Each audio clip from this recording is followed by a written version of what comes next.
I think all of you received reduced size copies. I brought mounted boards here so that in case someone didn't, or if you want me to explain some things. But what we did first off, Chief Buss was very accommodating about providing the information that was developed in 2017. We aren't afraid to listen to the commentary and the thoughts of others that came before us. We want to gain that input and use that as a basis. We may not agree with it, but we're going to at least listen to it as a basis.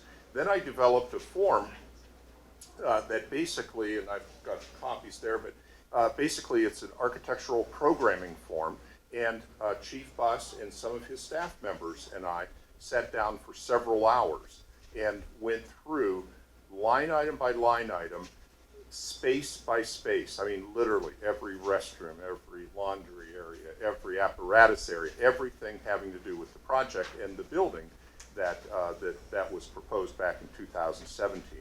And we made kind of a spreadsheet of what they have now in the current station, what 2017 study recommended at that point in time, and then where are we now in darn near the end of 2019? You know, what are the perceived needs now? And so basically what we did was we created what is called the architectural program. It could also be called a wish list. It could be called a statement of needs, but architectural program is the official term for it. That program led us to discover early on that there were going to be quite a few areas that made sense based on the 2017 study, but there would be some areas that would be less than the 2017 study, but some areas that would require more space and consequently more expense to resolve than the 2017 study. And highlighting those would be the 2017 study. I'll go the one direction first, and that is that they had a waiting area of about 100 square feet just for people waiting, not the entrance vestibule and not an office, but just kind of a waiting area. Well, to me, and based on our past experience doing fire stations, and to Chief Buss, we felt that was way more than what we needed. In fact, that we could basically make the vestibule accommodate any people waiting, because it isn't a doctor's office. They don't have that kind of foot traffic. So that's an area where we were able to save some square footage just based on a little bit of alternative designing. On the other hand, the chief mentioned that based on thoughts that could be happening in this community in the coming years, there may be a need for new apparatus, including a ladder truck. And I hope I'm not saying anything out of turn. That's what we talked about. We have designed facilities that include ladder trucks in their apparatus. And as it is, a ladder truck would require even an average size, just an average size one, a 40-footer, 43-footer, would require virtually one entire apparatus bay. So it seemed pretty apparent right from the start that adding one additional bay to the north, which is what was proposed, wasn't going to be adequate. And indeed, our experience over the years doing quite a number of fire stations was that we really like to have the drive-through apparatus bays. And I don't know how familiar you all are with your fire station or those in other communities, but the concept of having to back one of those big rigs into a garage door is a pretty daunting task, especially when there are volunteers involved, but even for a professional staff, all things considered. So having the drive-through type bays makes a lot of sense. And we have found that 80-foot deep bays make all the sense in the world. The deeper it is, the more you can have the different lengths of apparatus. You know, a squad is one thing, the chief's vehicle is another thing, but a pumper truck is something else. There are all kinds of apparatus. So the longer you have it, the more you can mix and match and make those things put them in the bays in terms of space effectiveness, but also to have at the doors the units that you're most likely going to need when you get that call, which of course are squads for the most part. And so what we are recommending is that not only would we add on to the north, in other words, one additional garage door facing Route 8, but we would also extend then not only the two existing bays, but that new bay back an additional 20 feet beyond where they are now. Chief Buss repeated a comment I made to him, and that is, this fire station is on a fairly small piece of property. It's challenging to fit everything on it and in fact we're proposing a two-story addition. And my guess is that this could be the last major addition to this fire station, and my comment, my advice was, let's make this count. Let's make it what the perceived needs are down the road, so we don't find ourselves having spent almost as much money and then have it really not serving the needs just a few years down the road. So we are proposing to add that 20 feet onto all three bays. You may question why the third bay that's being added on is stepped back 8 feet. Well, there are some aesthetic as well as functional reasons for that, and I'm talking about on the front of the building. The masonry it's going to be difficult to match the masonry exactly because it has been what the masonry people call burned by pressure cleaning and with perhaps the wrong chemicals. And it's going to be difficult to match, although I am working with the original supplier of the masonry units. We deal with that company all the time. So we're trying to match it as best we can. But there's that issue. There's also the issue of the spacing of the garage doors. It would look very odd. It would be a very random spacing if we didn't set it back. And from a really practical standpoint, there is an existing hollow metal man door, an exit door, right up in that corner on the north side toward the front. By stepping that back 8 feet, we can preserve that door in place. So in any case, the addition to the apparatus was going to be a little bit less than 1,000, what was proposed in square feet, what was proposed in 2017, and our addition to apparatus is over 2,000 square feet. And I think arguably the apparatus area is certainly not the only important area of a fire station, but it's a doggone important area. So we, I believe, are doing the right thing in suggesting that we increase the size of that area. In terms of the other areas, you know, there are office areas, and we have been able to very nicely fit in with the 2017 recommendations, and as verified by Chief Buss and his staff in our programming meetings. And so the offices, which are shown in gray toward the front of the building, are working out very nicely. And in fact, one of the things that pleases me is that we really don't have to do a great deal of demolition right in that front area of the offices. The chief's office, for example, is basically the same footprint as is the office next to him.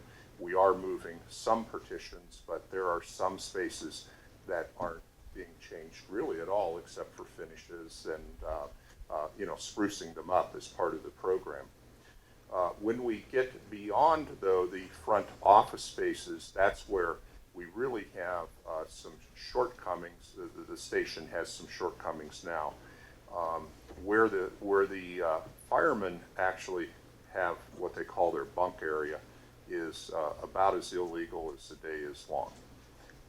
It doesn't meet any building code under the stars, and so that is a pretty serious issue that we need to address. The other thing is that the NFPA has rules, well, recommendations more than rules about the storage of the turnout gear, all the canvas fireproof clothing they wear.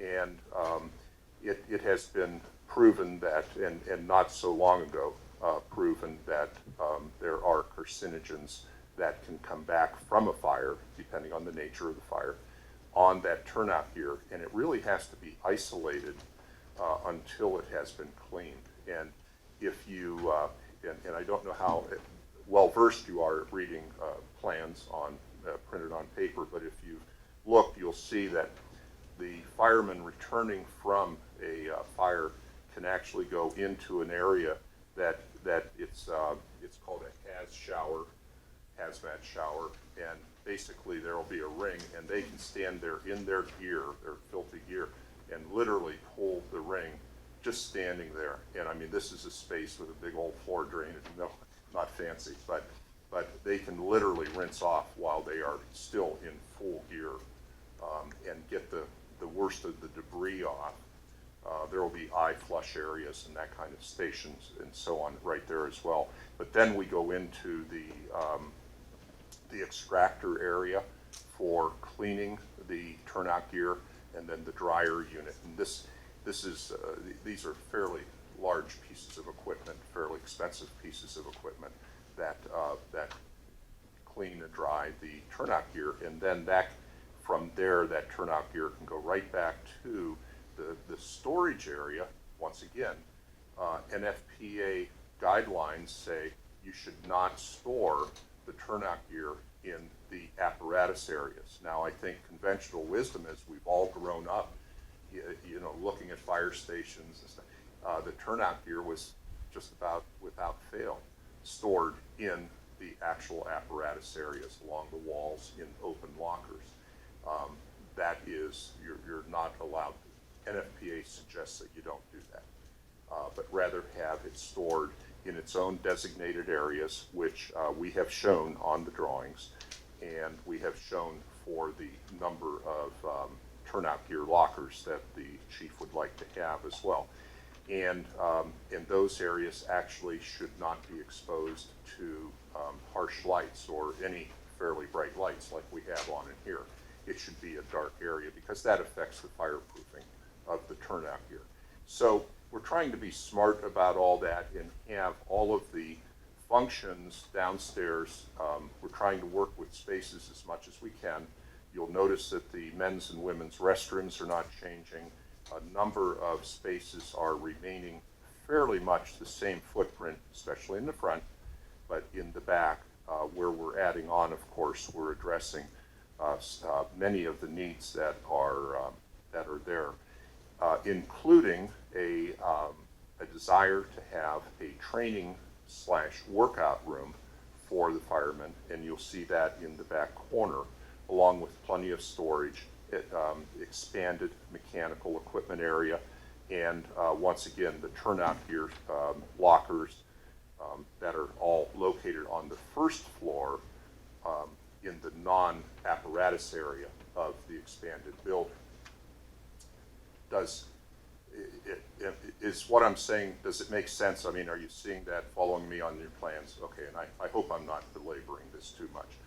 On the second floor, which will be all new, of course, because they're, well, with the exception of the attic in which the firemen sleep right now, but I guess we won't talk about that, with the exception of that space, which is actually remaining, but not for that purpose.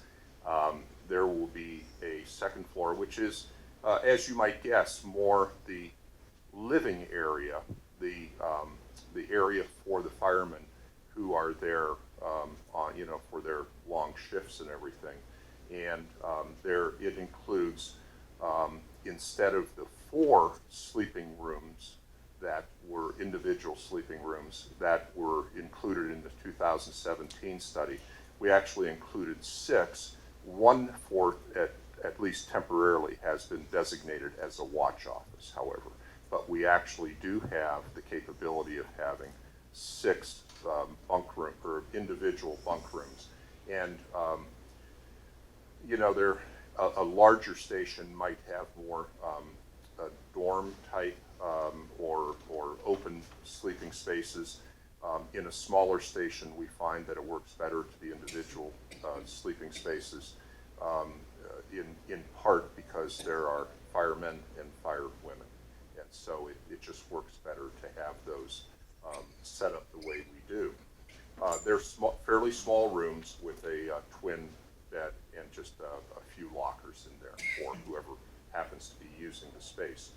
There are 2 restrooms with showers upstairs, and there is a kitchen, of course.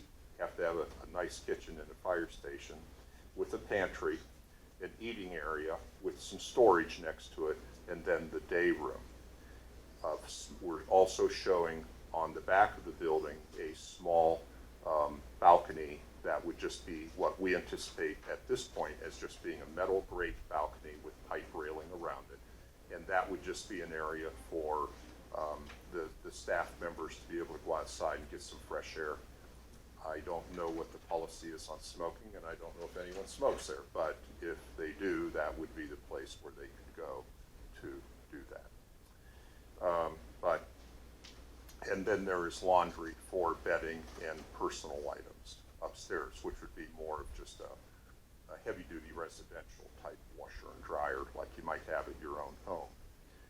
So at the end of the day, and we squeezed this thing pretty doggone hard, at the end of the day, we are a little over 12,000 square feet. What was suggested back in 2017 was about 10,000 square feet. Well, I've already mentioned that over 1,000, substantially over 1,000 was gained in just having the larger apparatus area. And the rest of it was in meeting the requirements and recommendations of NFPA for the segregation of the turnout gear from the apparatus and other spaces, and having 2 additional bunks, 6 potentially instead of 4. So that bumped our square footage up. Of course, that bumps the price up as well. And the estimate that we have arrived at, including a contingency, substantial contingency, is $2.6 million. Back in 2017, it was suggested that the estimate might be just a little bit under $2 million.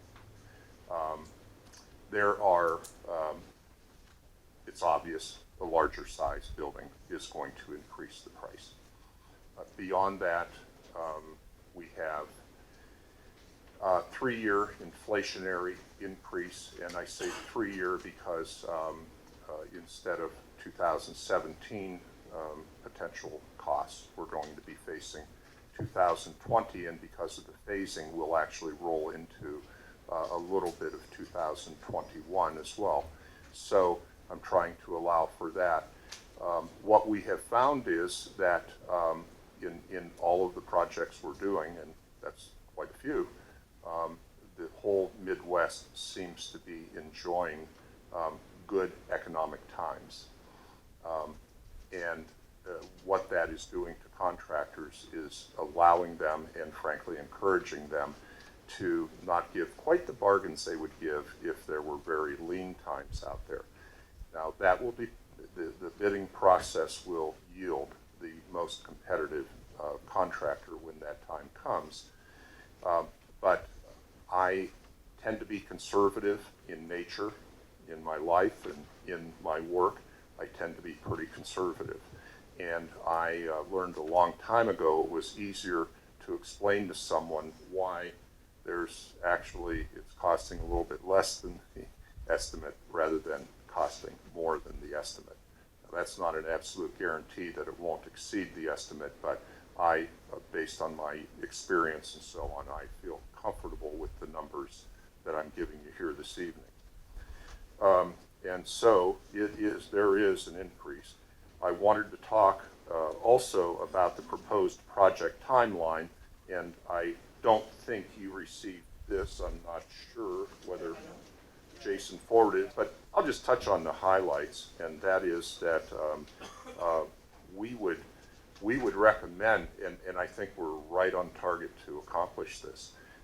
We like to bid projects, in other words, release them to the bidding contractors just after or in the first month or so of a new year.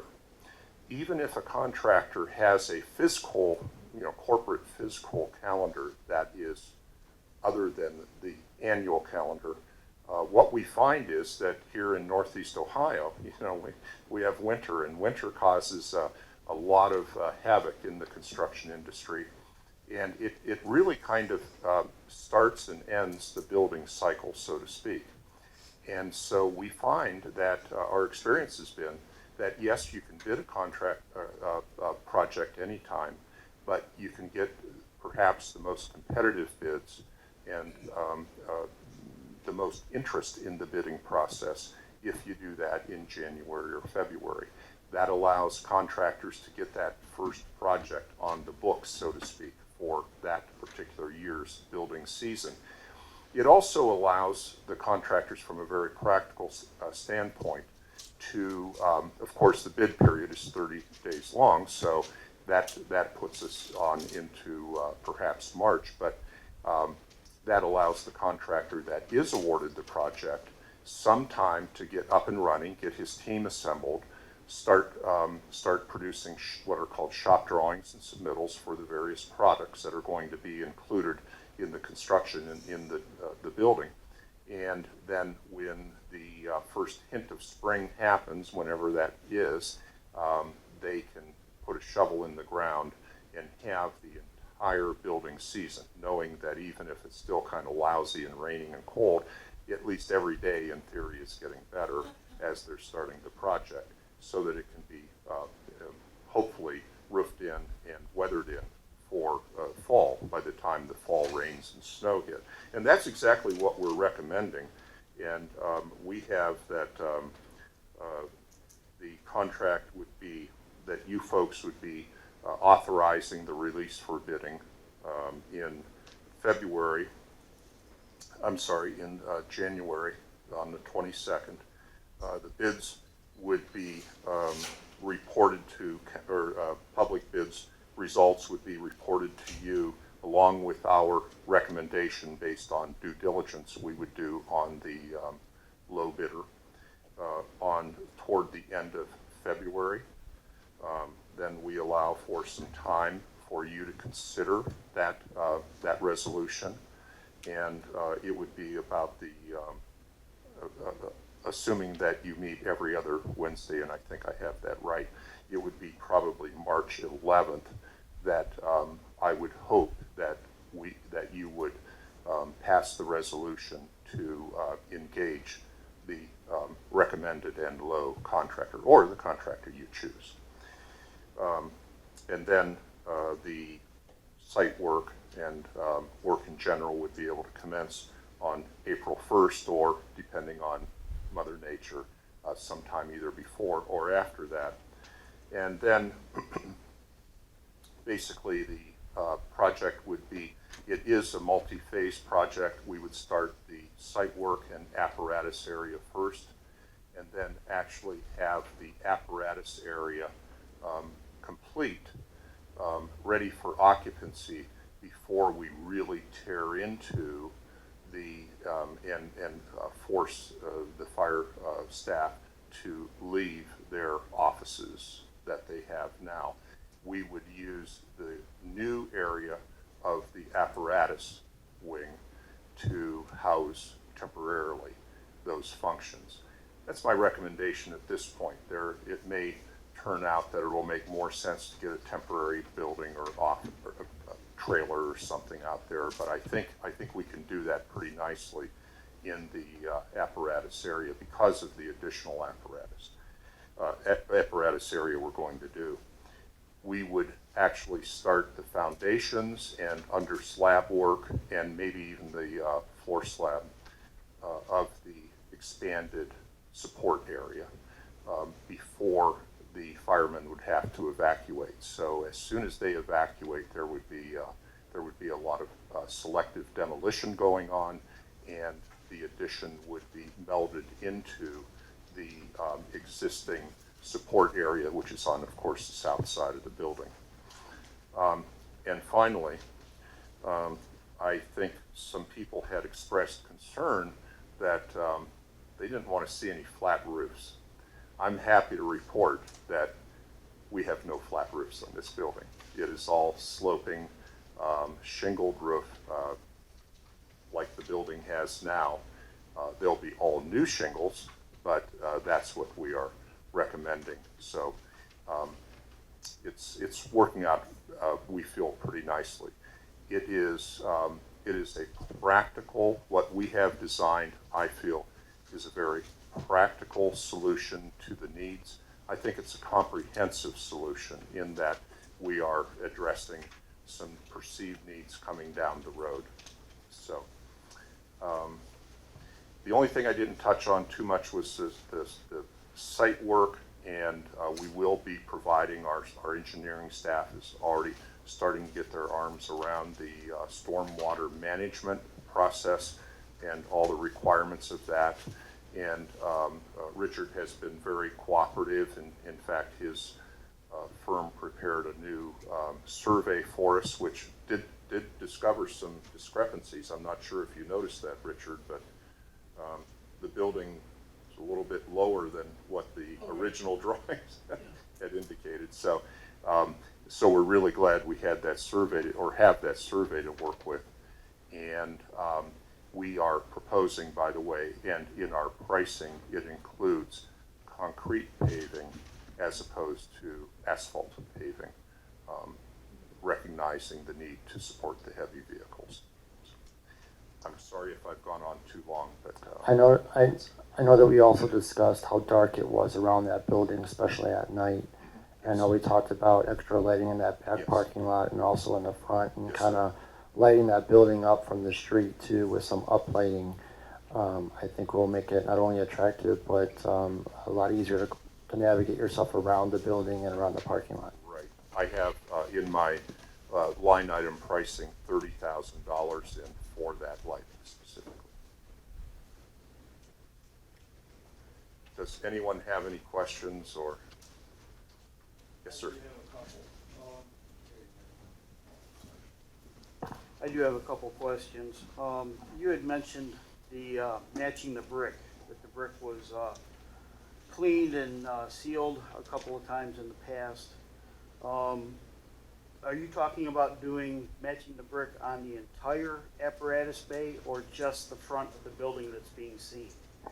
Well, what's kind of interesting that I thought I put my foot in my mouth the first time I was there meeting with Chief Buss before our firm was even selected, because they said, oh, this building was built at 2 different times. I'm supposed to understand buildings. And he said, no, this wasn't built at 2 different times, built at 1 time. Well, your brick veneer, or your brick on that building, are 2 completely different products. And I'm not talking about just thickness.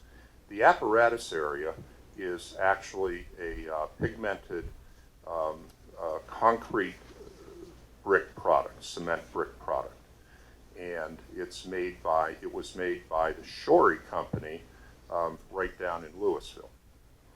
We deal with the Shorey Company a lot. I know the owner of it personally. I had their people come out and take a look at it. And their expert said to me, well, you were more right than you think, because that is a Shorey product, that is a cement product. The brick veneer on the rest of the building, all of the support spaces to the south, is actually a clay product.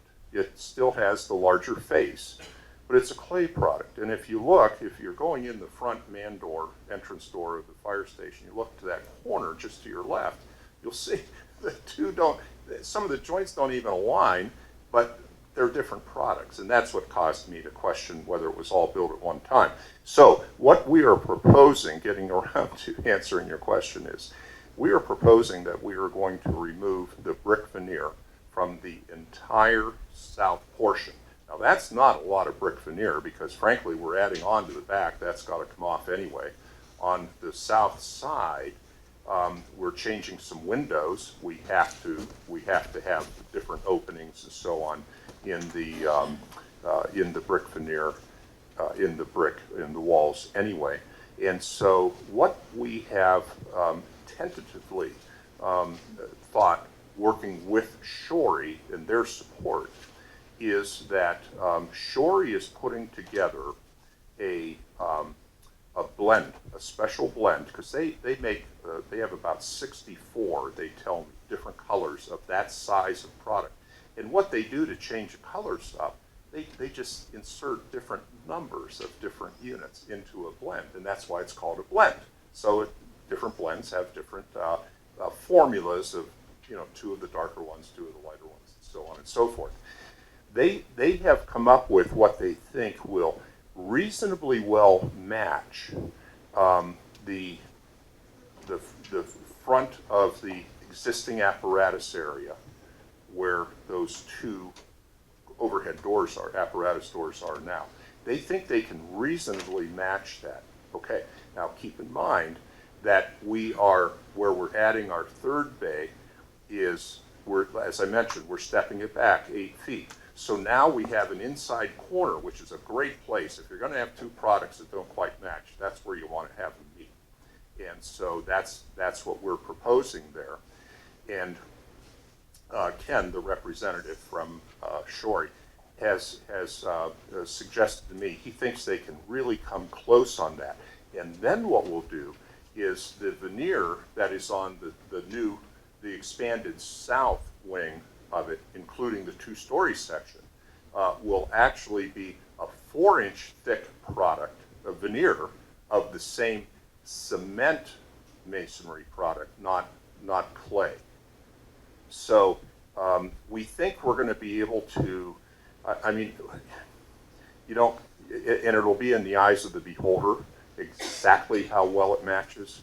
And to that end, Shorey would like to, if you folks are receptive to it, they would like to bring 2 fairly good size, about 4 feet square, sample panels up and actually stand them up next to the, probably next to the north wall of the existing apparatus area, so that everyone, all of yourselves included, myself and some of my associates, can take a look at it and see what we think. Now, if it turns out that that doesn't match adequately, the building is all going to look the same. I mean, it'll be the same new masonry, except for the front of that existing apparatus area. But those are through-wall units. I mean, those are 12 inches thick. You can't just take those down and rebuild them. Well, we could, but it doesn't make any sense economically. And so what we have thought about there is that if it turns out that there is not a good match, we can always do something to those 2 center bays, what will become the 2 center bays, with the new wing to the left or north, and with the support spaces to the right or to the south. And we could take those and maybe even paint them if we have to, and make it kind of, architecturally it could be really interesting to have the natural cement brick product go around to the north, go around to the south, meet in the back, but have those two bays that are there now be a different color, if they have to be. We won't recommend that if we don't have to do that. So. The next question I had was on the 2nd floor diagram. In sleep room 2, you only have 2 closet spaces. I would imagine you're probably going to put the 3rd closet in there too. Oh, well, you know, there's a reason Or why we showed the 2. is that because the room's a little bit smaller It's just than a the other little one? bit. It's a little bit shorter, yeah. Okay. And I'll tell you, if you look at the new south elevation, the reason for that bottom one right there, you see the white portion. Thank you, Joe. I appreciate it. The white portion there is what we call a garrison. You know how old forts back in the frontier had walls that would come up and then they would come out and go up more. Well, that's called a garrison. And that's what we're proposing on that wall. Um, the second floor is becoming pretty tall, and that has to do with the function of the fact that you have a 6 and 12 roof pitch, which we want to maintain, and with the fact we don't want to have any flat roofs. So what we found was by having that portion, it's only going to project out. I think we have it at 1 foot 4 inches beyond the face of the brick. That vinyl siding or hardy board or whatever that product ends up being will project out ever so slightly, but it's going to make all the difference in the world from an aesthetic point of view, as you're particularly as you're approaching from the south, looking at the building. If we didn't do that, it just wouldn't look as nice. It'd be too much brick piled up vertically, and so we think that's worth doing. But it did cause that little bit of a discrepancy in those rooms. Yeah. And then I really only have one more thing. And when we first built the building, of course, we were financially strapped at the time, so we did what we had to do at that point. It's great that we can, what I feel, afford to do all this. But when you talk about NFPA, NFPA is not a requirement. You keep saying it's a requirement. Please leave that as a recommendation, because Yes, thank you. I'm sorry, I did say requirement a couple times. Yeah. They are But recommendations. I like the plans and everything you have in it, or would be a state-of-the-art station for today. So I Thank think you. it's a great job. Thank you. Anything else? Knowing that this is probably a legacy building and something that we're not going to go back to and touch, are there any materials like the vinyl that we could look at of making a more durable, more resilient product, potentially looking away from asphalt shingles, going to something that might have a greater life expectancy? You're showing wood-clad windows or clad wood windows. Would it be worthwhile now of upgrading that to a storefront style window so that we get a longer life out of the material that's there? Mm-hmm. I know all the questions that I've just asked have added Yes. money. I realize that. Yes, but- yes. Well, you know, the first one begs the question about, do you want to have a red painted standing seam metal roof? A lot of fire stations do. We've done a number of them that do have that exact roofing. That can be problematic, I will tell you. With snow sliding off of it, you have to have all the snow bars and snow hooks and ice hooks and everything. It can be problematic. And metal will last a long time, but today's heavyweight shingles will last a long time as well. So are there ways to spend more money? Yes, yes, sir. The answer is yes. But I don't see, what our thought was that we would try to match the windows that are in the building now so that certain windows could stay. There are only a few, basically a few across the front that are going to stay. I think, honestly, I think the lifespan of a good Pella or Anderson product today, being two of the major, I mean, you're all familiar with those brands. Pellas are aluminum clad and Andersons are vinyl clad wood windows. I think those windows are going to last plenty long. So I don't think I would recommend necessarily. One of the things I like about them is that you can, you know, there's a lot of flexibility, so guys can still get some fresh air if they want it, as opposed to aluminum framed windows, for example, that are generally, that not always, but generally fixed in place. And they're more energy efficient as well. I got a question about the drive-through bays. Yes. There's not a lot of room back there. I mean, we park there and vote, and, you know, I'm only familiar with that parking lot. Extended 20 feet, I thought you said, for the large bay? Well, yes, we are proposing, but what we are doing is essentially moving pretty much the entire parking lot back further. Okay. You know, there's a fair amount, I'm gonna say it's about 64 feet or so of grassy area back there that you guys own, you folks own, but you're not using at this point.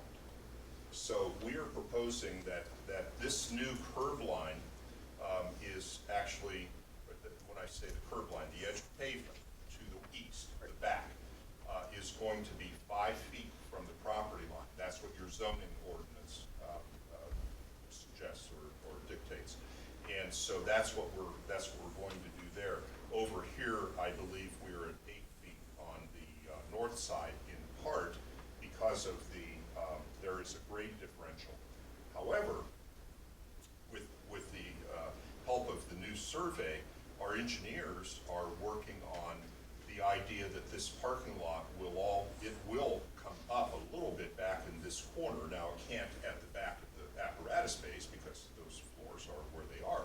But this corner back here will actually, which would be the northeast corner, will actually rise up some, and then this entire paved area, which once again will all be concrete, will come down and drain into this stormwater detention basin. Now, that basin is typically dry and typically mowable if it hasn't rained, if we haven't had a real hard rain. It's a mowable grass area, but it is a basin. It is a bowl, so to speak. Water, the surface water can flow, and that surface water will be from the roof as well as from the pavement, from all the hard areas, with the exception of this front apron area. I just don't know how we would get that water around the back. And there might be a few downspouts out here that we won't be able to pick up, but our intention is to pick up every downspout we can, which would be pretty much all along the north wall of the expanded building, all the way across the back and all the way up this side.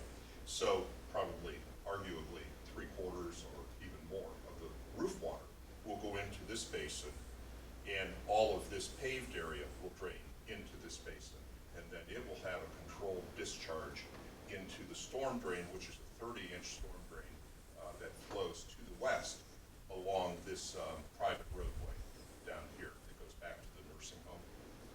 So that is our intention. Now, the grades, as I mentioned, that one of the things that Richard's survey pointed out to us that was extremely important is the building is really not quite as high as we thought it was, and so now we're dealing with numbers that are a little bit more challenging, but it's still going to work. I mean, it's still going to work. So we will be able to address the picking up the stormwater. So the vehicles will come in that that driveway that come in Yes. to the nursing home and then face out to Route 8. There's Yes. plenty of room. There's actually a larger with, sorry, that was your question Yes. about stormwater. No, but that works out quick because, you mentioned stormwater, where it's all gonna go in.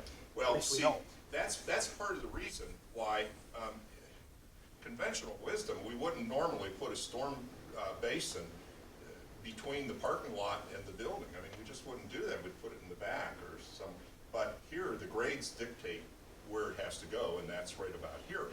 Well, that works out great, to be perfectly honest, because it allows the apparatus, I mean, if the apparatus is gonna be on that private road, which it even is today, if it's going to be on there, well, if it's on there another 20 feet or 30 feet, I guess that isn't gonna hurt anything. If they're allowed to be on it, they're allowed to be on it.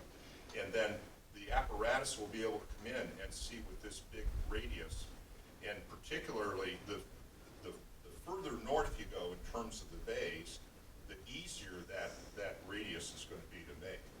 So, a longer truck, if a ladder truck is purchased, it, from some points of view, could make sense to put that in the most northernmost bay. But yeah, there's a big radius there. You're gonna need a 50-foot radius for it. Yeah, and we have. Did you give any thought of going to the north side to the sewer? Because the sewer runs down the left side of the building, up on top of the hill there. Our property line actually comes where the dumpster's at for the, did you think about going into, I believe the sewer line's over there too? Oh, that's sanitary, It's okay, sanitary, yeah. okay, thanks. Although interestingly, when I came up preparing for my interview for the project, I actually studied some existing drawings, and I saw that catch basin out there, because there is a catch basin out there, and I thought maybe that would be the one we would have to go to, but it really makes sense, what you all may or may not know is there is a large sewer, and it's, I thought it was 21, but I think it's 20, I think you guys identified it as 24 inch, that flows southward right back. In fact, I'm sorry, it's according to this, it's a 30, but that's where it's located right there. Right in front of the retention pond? No, here coming down the back, all the way out. It's flowing southward from the shopping center up there, and then it hits a manhole / catch basin here, and then it flows westward along here. That's where it goes near this detention, and that's where we will discharge into that 30-inch flowing westward. So that's our plan to accommodate stormwater management. And once again, these are only schematic drawings. They're preliminary drawings, but we have a pretty good handle on that and feel that we're going to be able to meet those requirements nicely with this detention basin.